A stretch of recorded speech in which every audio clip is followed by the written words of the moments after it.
बिस्मिल्लाहिर्रहमानिर्रहीम। अस्सलाम वालेकुम। मैं हूं डॉक्टर नज़ीर सिद्दीकी और आप देख रहे हैं मेरा यूट्यूब चैनल। नाज़रीन कराम,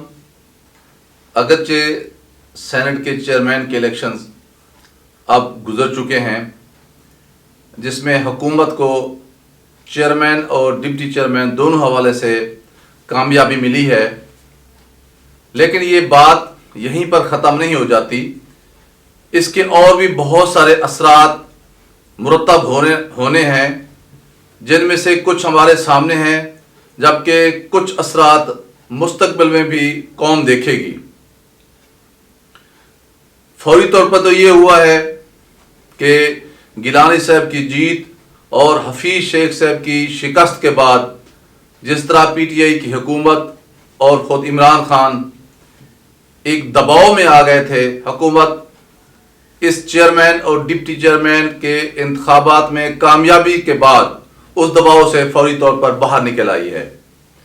आपने देखा होगा कि स्टॉक एक्सचेंज भी काफ़ी गिर गया था, अब उसमें भी मुस्बत जो है वो पेशरफ्त नज़र आ रही है। इसके बाद ये भी तासुर उभर रहा था कि वाकई हुकूमत और इस्टेब्लिशमेंट के दरमियान भी फासले पैदा हो चुके हैं, और फिर गिलानी साहब की कामयाबी के बाद पीपल्स पार्टी ने खोलकर ये बयान दे दिया था कि अब हम पंजाब की हुकूमत गिराने जा रहे हैं। और इस सिलसिले में बिलावल भुट्टो जरदारी ने न सिर्फ जो हमजा शहबाज साहब हैं उनसे मुलाकात की थी, बल्कि वो चौधरी परवेज रही से भी जाकर मिले थे और उन्हें ये पेशकश की थी कि आप हमारा साथ दें, हम आपको सीएम बनाने जा रहे हैं। हाँ, ये अलहदा बात है कि इस पर मुस्लिम लीग नून की क़यादत राजी नहीं थी, लेकिन पीपल्स पार्टी अपनी तरफ से ये कोशिश कर रही थी। नून लीग का मसला यह है कि वो ये निज़ाम गिराना चाहती है, जबकि पीपल्स पार्टी सिंध में अपनी हुकूमत की वजह से इस निज़ाम को भी कायम रखना चाहती है, और मरकज़ में भी वो चाहती है कि पीटीआई की हुकूमत कायम रहे, लेकिन इतनी कमज़ोर होकर रहे कि अगले इलेक्शंस में पीटीआई को कामयाबी ना मिले, अपोजिशन जो पार्टियां हैं वो कामयाबियां समेट सकें। लेकिन बहरहाल अब पंजाब हुकूमत पर भी वो जो एक यलगार होने जा रही थी वो भी किस्सा अब तमाम हो चुका है। इसी तरह इन इलेक्शंस के बाद अब अपोजिशन की जमातों के दरमियान खुद एक इख्तलाफ पैदा हो चुका है। बिलावल भुट्टो जरदारी ने अपने करीबी हलकों और कोर कमेटी के बहुत ही अहम लोगों को यह बताया है कि हमारी नाकामी में पीएमएलएन का बहुत मरकजी किरदार है। इसी तरह जेयूआई की क़यादत भी अब खिंची खिंची सी नजर आ रही है पीएमएलएन से, क्योंकि उन्हें भी 10 वोटों की वाज़े शिकस्त मिली है डिप्टी चेयरमैन के इंतखाबात के हवाले से। तो ये वो सारी चीज़ें हैं जो इन इलेक्शंस के बाद हम फौरी तौर पर देख रहे हैं। लेकिन कुछ चीज़ें ऐसी भी हैं जो आगे मुस्तकबिल में आएंगी, और वो है वो कानून साजी जिसका इरादा हुकूमत पाकिस्तान या पीटीआई की हुकूमत रखती है, या ख़ास तौर पर इमरान खान अपने दिलो दिमाग में रखते हैं। असल में जो भी कानून साजी होती है, वो कोई भी बिल जो है पेश होता है, वो पहले कौमी असम्बली के फ्लोर पर पास होता है, इसके बाद वो सेनेट में जाता है, फिर जब दोनों ऐवानों से ये बिल मंजूर हो जाता है फिर सदर साहब उस पर साइन करते हैं, फिर ये कानून बन जाता है। हाँ, ये अलग बात है कि अगर कोई आप ऐनी तरमीम करना चाहें तो उसके लिए फिर आपको 2/3 अक्सरियत की या 2/3 मेजॉरिटी की जरूरत होती है। पिछले 2-2.5 साल के दौरान सेनेट में अपोजिशन को बड़ी वाज़े अक्सरियत रही है। 64 के करीब करीब अपोजिशन के लोग थे, और बाकी 30 के से थोड़े से ज्यादा वो हुकूमती इत्तेहाद के जो है सेनेटर्स थे। यही वजह है कि पिछले 2.5 साल के दौरान सेनेट में हुकूमत कोई भी बिल पास नहीं करवा सकी। ताहम अब जो पोजीशन है, कौमी असम्बली में हुकूमत को 180 के करीब अक्सरियत हासिल है, जबकि अपोजिशन के पास 160 के करीब एमएनएज हैं। इस लिहाज से 20 की अक्सरियत हासिल है हुकूमत को कौमी असम्बली में, जबकि सेनेट में ये पोजीशन है। अगरचे सेनेट में चेयरमैन और डिप्टी चेयरमैन के इलेक्शंस में हुकूमत जीत गई है, लेकिन जहां तक मेजॉरिटी का ताल्लुक है, अगर आप जमात इस्लामी के सेनेटर को भी मिला लें तो 51 के करीब वो अपोजिशन के लोग हैं, सेनेटर्स हैं, और हुकूमत के पास 48 हैं। 3 का फर्क अब भी सेनेट में मौजूद है।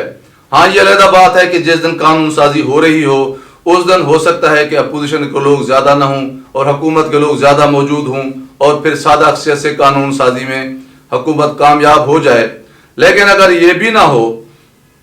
और हुकूमत कोई कानून साजी करना चाहे तो वो पहले कौमी असम्बली से पास करवाएगी बिल, इसके बाद वो सेनेट में जाएगा, और अगर वो हुकूमत सेनेट में इन 3 वोटों की जो फर्क है उसकी वजह से वो बिल पास नहीं करवा सकती तो फिर ये हो सकता है कि सदर साहब जो हैं वो पार्लियामेंट का एक मुश्तरका इजलास बुलाएंगे जिसमें सेनेटर साहबान भी होंगे और कौमी असम्बली के मेंबरान भी होंगे। तो यूं समझ लें कि कौमी असम्बली में क्योंकि 20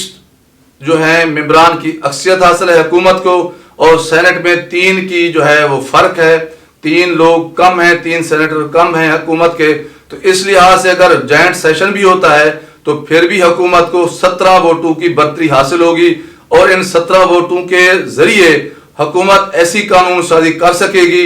जिसके जरिए वो चाहती है कि एहतसाब का जो कानून है वो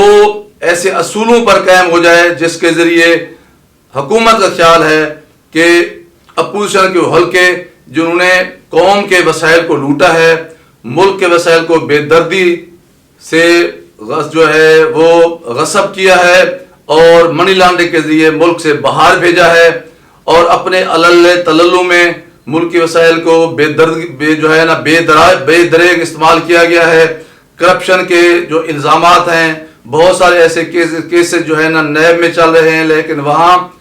केसों के फैसले नहीं हो रहे, तो वो कवानीन जो हुकूमत तब्दील करना चाहती है ताकि करप्ट अनासर पर जो है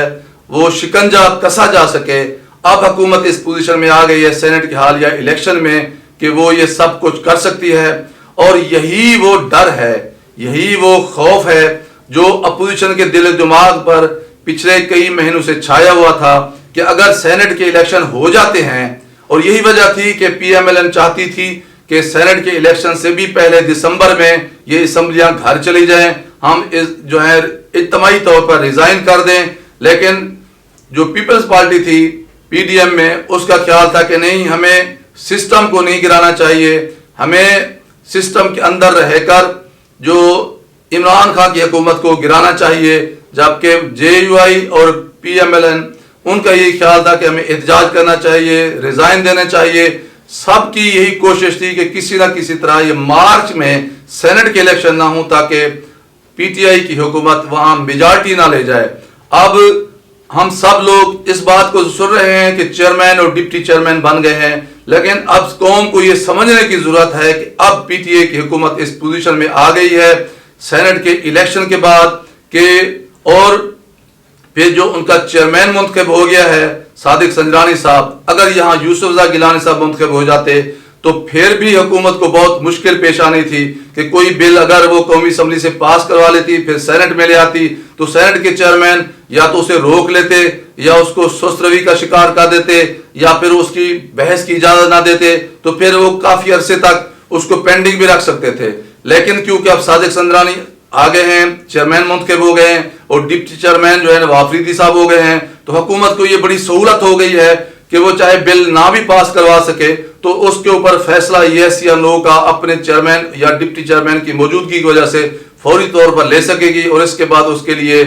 जो है ऐवान का यानी पार्लियामेंट का मुश्तरका इजलास बुलाना आसान हो जाएगा। यही वो खौफ था जिसकी वजह से अपोजिशन चाहती थी कि सेनेट के इलेक्शन ना हो, लेकिन जिस तरह भी हुआ है मुल्क के अंदर अब सेनेट के इलेक्शंस भी हो चुके हैं, चेयरमैन डिप्टी चेयरमैन का इलेक्शन भी हो चुका है, और हुकूमत के लिए ये एक बहुत जबरदस्त किस्म की खबर है, और इमरान खान के लिए भी बड़ी जबरदस्त किस्म की खबर है कि वो जो उसके दिलो दिमाग में कानून साजी के हवाले से जो ख्यालात थे अब वो इस पोजीशन में आ गए हैं कि उसको एक अमली शक्ल भी दे सकेंगे और उन करप्ट अनासर के खिलाफ घेरा भी तंग कर सकेंगे जिनके हवाले से वो कौम को हमेशा बताते रहे हैं। नाज़रीन किराम, आपसे गुजारिश है कि मेरे YouTube चैनल आप नज़ीर सीरी को सब्सक्राइब फरमाएं, इस वीडियो को ज्यादा शेयर करें گھنٹی کے بٹن کو ضرور دبا دیا کریں تاکہ میرے تمام ویڈیوز آپ دوستوں کی خدمت میں پہنچ سکیں. اپنا خیال رکھیے, اپنے ارد گرد لوگوں کا خیال رکھیے, سب سے زیادہ میرے اس پیارے پاکستان کا خیال رکھیے. پاکستان زندہ باد.